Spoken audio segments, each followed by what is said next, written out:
매주 월요일 코너입니다. 종교 넘어 아하. 종교의 우를 넘어 이웃 종교와 화합하고 협력하는 분들을 초대해서 이야기 나눠보는 시간인데요. 천주교 최고 지도자인 프란치스코 교황이 지난 목요일 나흘간의 일정으로 이슬람 국가 바레인을 방문했습니다. 방문 목적은 종교 간 평화는 물론이고 세계 평화를 위해 종교들이 힘을 모으자는 것인데요. 교황의 바레인 방문 의미에 대해 서강대 유로메나 연구소 박현도 교수님과 자세한 이야기 나눠보겠습니다. 교수님 안녕하세요. 네, 안녕하십니까. 예, 반갑습니다. 자, 지난 목요일 프란치스코 교황이 바레인을 방문했는데요. 이슬람 국가 방문이 이번이 처음은 아니죠? 네네, 그렇죠. 사실은 2014년에 요르단, 이스라엘, 팔레스타인, 터키를 다녀오셨고요.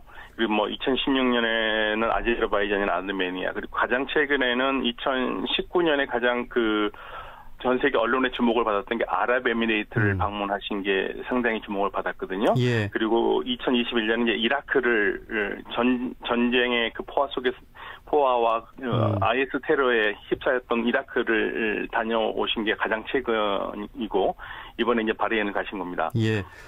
그 교황께서 2013년에 즉위를 하셨는데 그 이후에 네. 유대교 또 불교 국가 또 이슬람교 국가들도 계속해서 방문을 하고 있습니다. 무엇보다 종교 간 평화가 중요하다는 메시지를 주고 싶은 거겠죠? 그렇죠.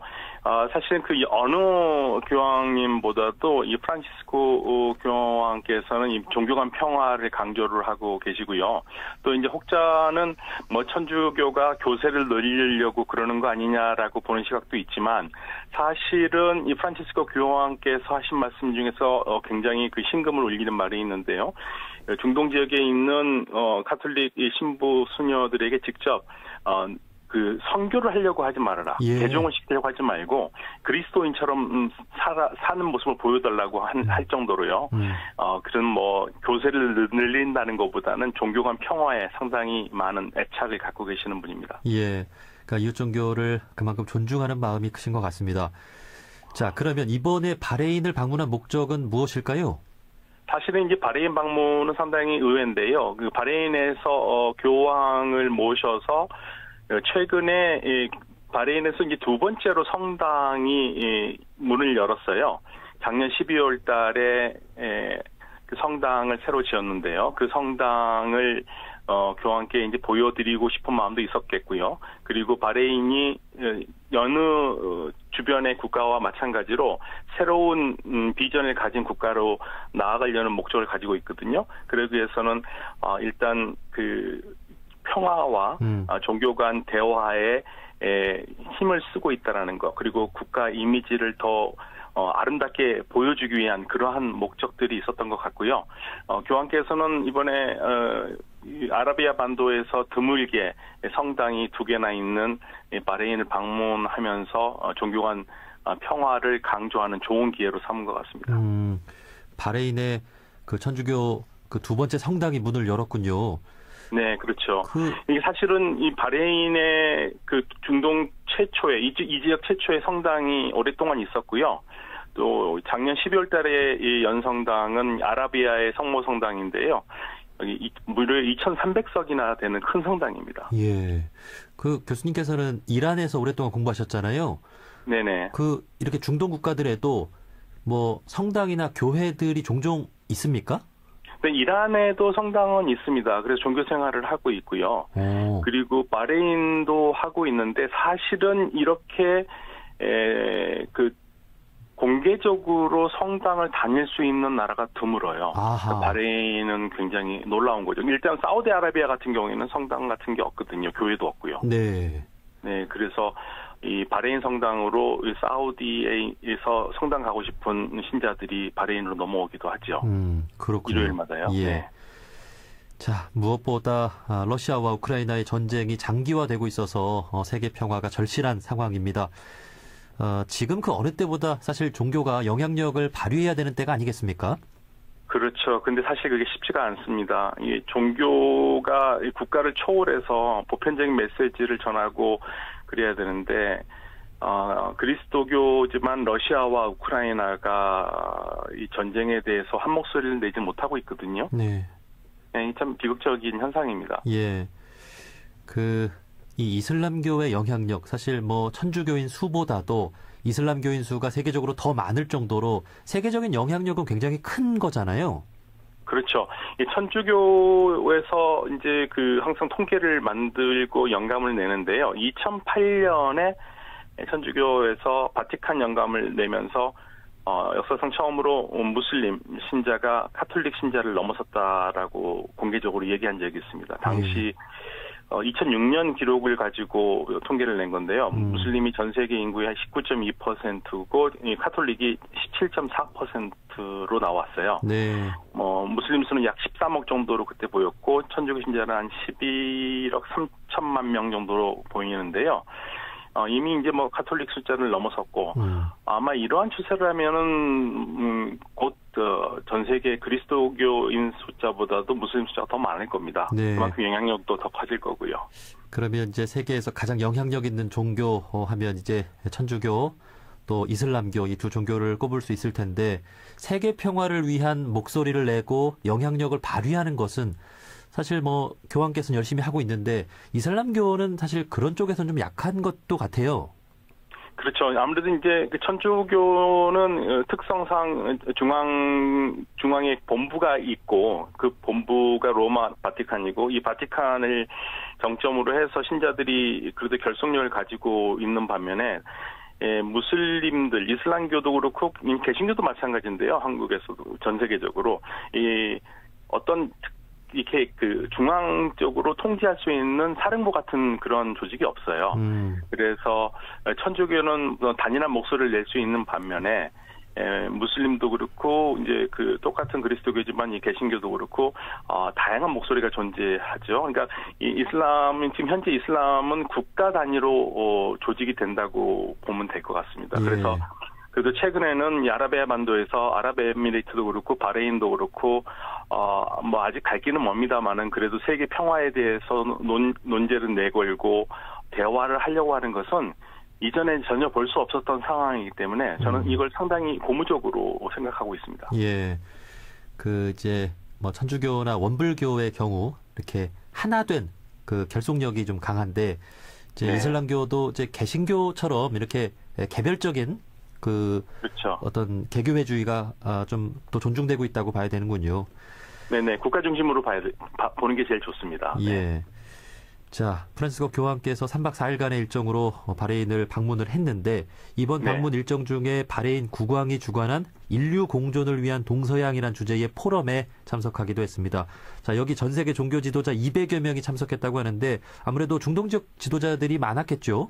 그렇죠. 무슬림들과 그리고 그리스도교 지도자들도 그렇고 여러 종교 지도자들을 초청해가지고 일종의 세미나 형식으로 했는데요. 굉장히 큰 세미나로요. 근데 사실은 이 바레인이라는 나라가 굉장히 작은 나라예요. 우리나라의 거제도의 2배 정도 됩니다. 크기가. 그래요?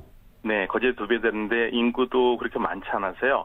인구도 한 170만 정도밖에 되지 않는 나라인데, 근데 이 나라가 사실은 이 종교 간 평화를 얘기하기가 상당히 어려운 나라거든요. 왜냐면은, 이 정권은 순니파가 잡고 있지만, 시아파, 국민들이 시아파가 70%가 돼요.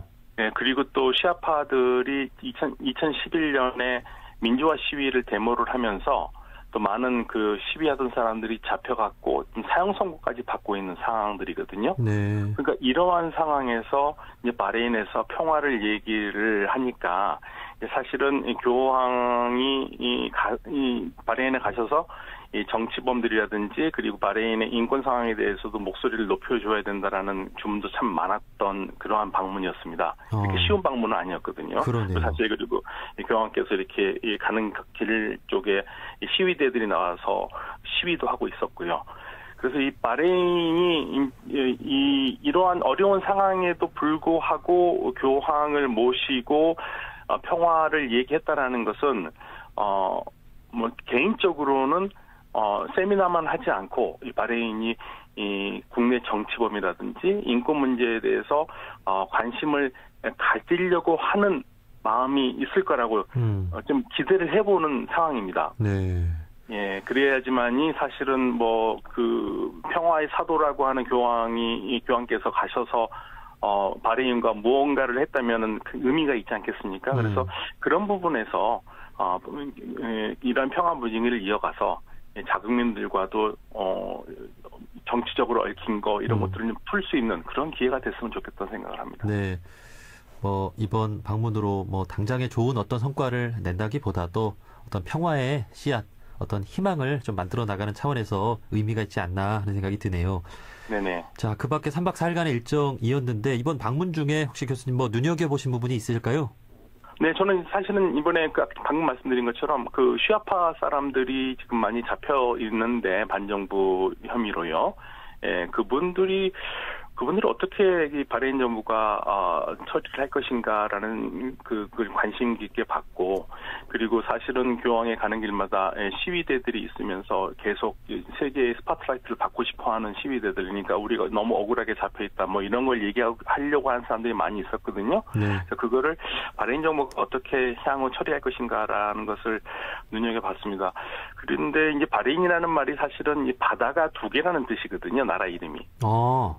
네, 그래서 이 교황이 참 재밌는 말씀을 하셨는데, 격언이라고 하면서 땅이 우리가 땅이 갈라진 곳을 바다가 이어준다. 그래서 바다가 사람과 사람을 이어주는 거라고 하면서 나라 이름을 설명을 하면서 연설을 하셨거든요. 그 부분에서 저는 바레인이라는 조그만 나라지만 이 조그만 나라에서 일어나는 이 작은 변화들이 중동 전역에 좀 더 널리 퍼졌으면 하는 바람이 있어요. 그래서 바레인이 사실은 타종교에 대해서 종교 활동을 공개적으로 할 수 있는 몇 안 되는 나라이기 때문에 거의 진짜 손꼽는 나라입니다. 아라비아 반도 쪽에서는요. 네. 유대인도 그렇고 크리스찬들도, 물론 크리스찬들은 전부 다 외국 노동자들이긴 하지만요. 그래도 그렇게 종교 활동을 할 수 있다라는 거. 그런 점에서, 그리고 또 교황을 모셔와서 그러한 분위기를 진작하려고 하는 그러한 시도를 상당히 좀 좋은 그 의미로 받아들이고 싶고요. 이번 방문을 계기로 해서 이 바레인에서의 그 나비가 날개짓을 한 게 전 중동 그리고 전 세계적으로 많은 파장을 좀 일으켰으면 하는 바람이 있습니다. 네. 자, 교황님의 이번 방문이 끝이 아니라 계속해서 이슬람교와의 교류를 확대해 나갔으면 좋겠습니다. 사실 그 수년 전만 해도 이 중동 지역이 전 세계의 어떤 화약고 같은 이미지가 있었잖아요. 어떤 갈등과 분쟁에 어떤 걱정이 됐는데 지금 중동 지역의 어떤 평화적인 현안은 어떤 게 있습니까? 지금 사실은 가장 큰 문제는 이란 핵협상 문제가 큰데요. 근데 이란 핵협상 문제보다도 지금 더 불거져 나온 건 이란에서 일어나고 있는 그 히잡 반대 시위가 반정부 시위로까지 이어졌고, 또 그리고 그동안 이란의 핵 개발을 반대하는 아랍 국가 중에서는 사우디아라비아나 UAE를 중심으로 해서 이스라엘과 이란에 대해서 계속 압력을 가하고 싶어하는 그런 상황들이었기 때문에 사실 이 중동의 가장 큰 문제는 현재 이란 문제입니다. 근데 이제 이란이 이 핵 때문에 전 세계와 특히 그 미국 측과 그 각을 세워왔는데 지금 현재로서는 지금 핵보다는 이란 자체 내에서의 그 시위로 이란도 지금 굉장히 복잡한 상황이거든요. 그래서 이쪽에서 어떤 형식으로든 간에 좀 그 싸움이 좀 안 났으면 좋겠다는 생각을 하고 있어요. 그러니까 이란의 이제 이러한 내정에 간섭해서 뭔가 이득을 보려는 세력들도 있고요. 그래서 시위를 더 조장하려고 하는 사람들도 있겠지만 좀 중요한 것은 이란 국민들이 스스로 문제를 해결할 수 있도록 했으면 좋겠고, 그 이란 국민들과 이란 정부가 좀 평화롭게 문제를 해결했으면 좋겠는데요. 현재로서는 지금 그게 어려운 상황이거든요. 그래서 지금 어떻게 지금 이란 내 시위가 이어질지, 어떤 식으로 결말이 날지가 지금 초미의 관심사고, 여기에 따라서 이 중동 정세가 흔들릴 가능성이 있습니다. 사실 어떤 종교든 수천 년의 긴 역사의 흐름 속에서 이렇게 개혁되는 모습이 있었잖아요. 네네. 천주교도 개혁돼서 이제 개신교가 또 나오기도 했고, 불교도 수없이 개혁되어 왔고, 이슬람교는 사실 역사에서 어떤 그런 내부적인 개혁의 그 모습은 좀 잘 없었던 것 같은데, 이번이 좀 그런 어떤 한 측면이 될 수 있을까요?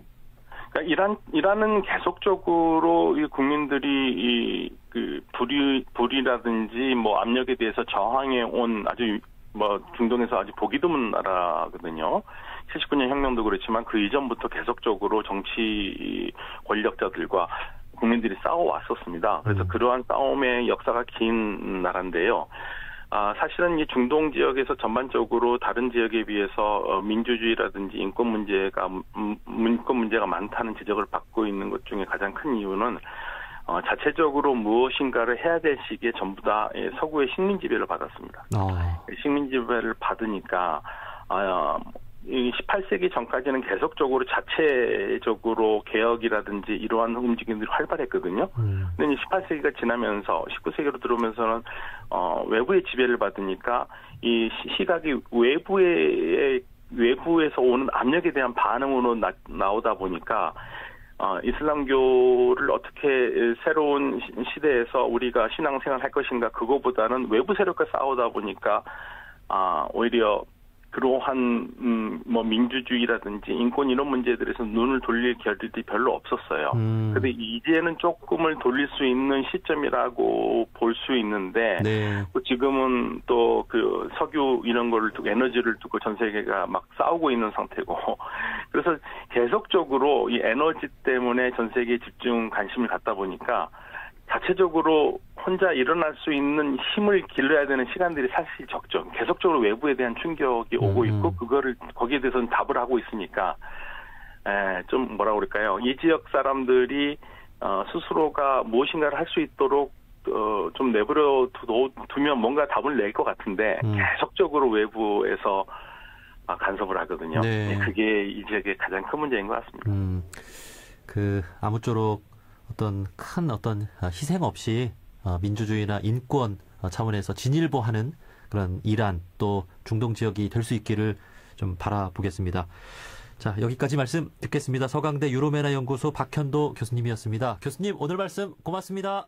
네, 감사합니다.